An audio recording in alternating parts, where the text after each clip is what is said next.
chers internautes, nous sommes contents d'être avec vous une fois de plus pour cette nouvelle étude qui a pour titre « Surmonte tes peurs ». C'est la 11e étude du trimestre et pour l'étudier, je suis en compagnie de deux pasteurs, le pasteur Olivier Rigaud, bonjour. Bonjour. Et le pasteur Jitro Camille, bonjour. Bonjour. Mais avant de poursuivre, nous vous invitons à prier avec le pasteur Jitro. Nous appelons sur cette étude et sur nous-mêmes les bénédictions au Seigneur. Et plus encore sur ceux qui vont les écouter, les étudier, les approfondir et les mettre en pratique. Au nom de Jésus-Christ. Amen. Amen. Je ne sais pas si vous avez vraiment imaginé déjà ce que c'est que la guerre. Des hommes qui, avec des armes, vont s'entretuer. À l'époque, c'était surtout des armes blanches, des lances, des épées, des couteaux, toutes sortes d'armes plus terrifiantes les unes que les autres. Ne voit-il pas que le peuple d'Israël est confronté à une problématique similaire? Bien sûr, Dieu leur promet de les faire en Canaan, mais ils savent très bien que ceci ne se fera pas dans la paix, la joie, où les Cananéens vont leur dire « Bienvenue, prenez nos terres, prenez nos villes, prenez nos champs, prenez ce qui nous appartient ». Cela se fera dans la lutte, dans la bataille, dans la guerre. Alors lorsque Moïse les prépare à cela en envoyant des espions de manière à pouvoir savoir ce qu'il en est, on peut imaginer la terreur qui se profile au plus profond des âmes et des pensées. Un peuple qui avait connu jusque-là la terreur du fouet, certes, mais une vie quand même tranquille. Tranquille dans la douleur, mais non pas dans la guerre. Une vie où il n'a pas besoin de combattre, une vie où il se contentait de faire des tâches difficiles, dures, mais sans crainte directe pour leur vie par rapport aux armes blanches. Et là maintenant, on leur dit, vous serez confrontés à des ennemis qui voudront vous tuer. Peur légitime, peur naturelle. Comment vont-ils y faire face? Ils ne peuvent envisager la chose que s'ils sont certains qu'ils sont dans le projet de Dieu et que c'est Dieu qui les conduit et que tout se passera selon sa volonté. En attendant, ce Dieu qu'ils n'ont pas encore vu physiquement, mais qu'ils ont entreaperçu à travers les différents miracles opérés dans le désert, eh bien, n'est pas aussi tangible que l'ennemi, que les espions ont pu voir, toucher, décrire.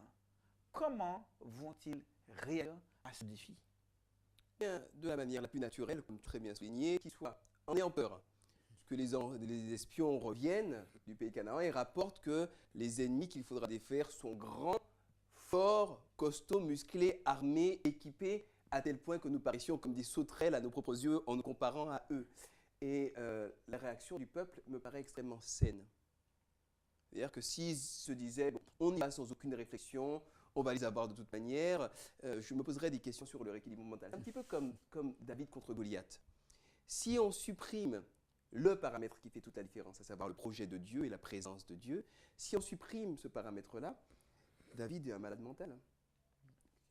Il va avec sa fronde, je veux dire, c'est deux petites guerres, et puis je sais pas, il peut se passer, la pierre peut passer à côté, enfin bon, c'est quand même un monstre de guerre qu'il va raconter. La peur est quelque chose de logique qui exprime un besoin de sécurité, l'instinct de survie. Alors elle peut s'exprimer dans nos vies de plein de manières différentes, ça peut être la peur d'être rejeté par les autres, la peur de rater un examen, elle peut s'exprimer de pas mal de manières, elle renvoie à des besoins primaires qu'il faut savoir identifier, regarder bien en face, comme nous l'avons dit à la leçon précédente, et puis confier à Dieu.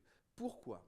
Parce que le chrétien, c'est celui qui, comme Jésus-Christ, est capable d'aller plus loin que ses peurs. Jésus ne voulait pas aller à la croix.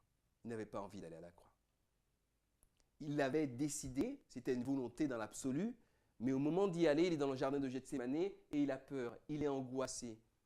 Il en suit des grumeaux de sang, nous rapportent les Écritures. C'est une peur extrême et c'est normal. Et il nous montre une voie d'excellence qui consiste non pas à nier sa peur, non pas à faire comme ça n'existait pas, mais à dire voilà, ma peur est là, mon angoisse est là, Père, je te la confie, aide-moi à faire ta volonté au-delà de mes émotions primaires. Donc il ne s'agit pas que de dire que les émotions primaires sont bonnes ou mauvaises, ce sont juste des émotions primaires. Certaines sont liées évidemment au péché, la peur, la douleur, ce genre de choses. Mais le chrétien est celui qui, par la foi, va aller au-delà de ses émotions primaires pour faire le bien autour de lui. Alors, un ou deux exemples simples. On a une tendance à vouloir se construire son propre environnement, se sécuriser une certaine, disons, abondance matérielle. C'est normal, on est conçu comme cela. Si on ne fait que cela, on ne va pas au-delà de notre instinct de survie et notre instinct d'accumulation de biens qui nous permettent de survivre. Il faut aller au-delà et être capable de partager avec les autres.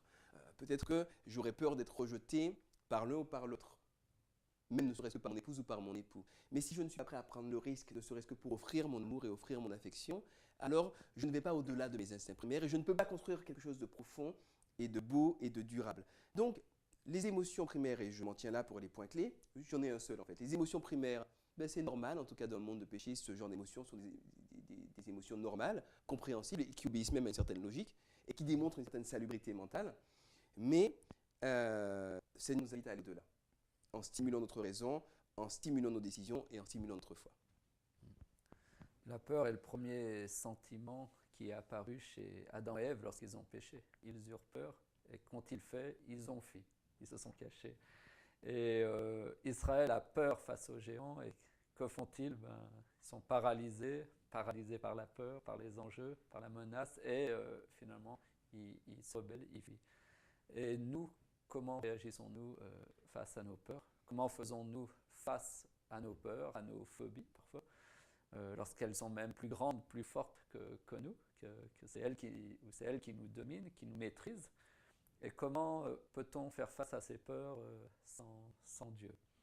Et cette leçon est une invitation certainement à compter sur Dieu et en tant que groupe de jeunes à se soutenir les uns les autres pour faire face aux différents dangers qui sont sur la route, aux différents défis qui sont sur nos chemins, que ce soit à l'école, à l'université, dans la famille ou je ne sais quoi d'autre.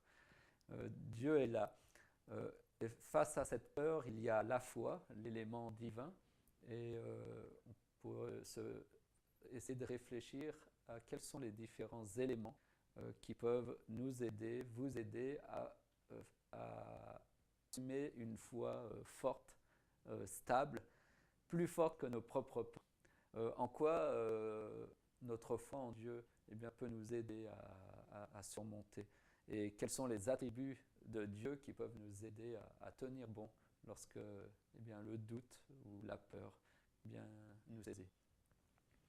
Nous voyons donc que Dieu nous invite à nous accueillir dans nos sentiments, même dans nos peurs, en nous faisant la promesse que nous ne serons jamais seuls.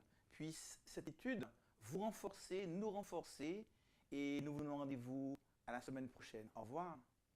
Au revoir.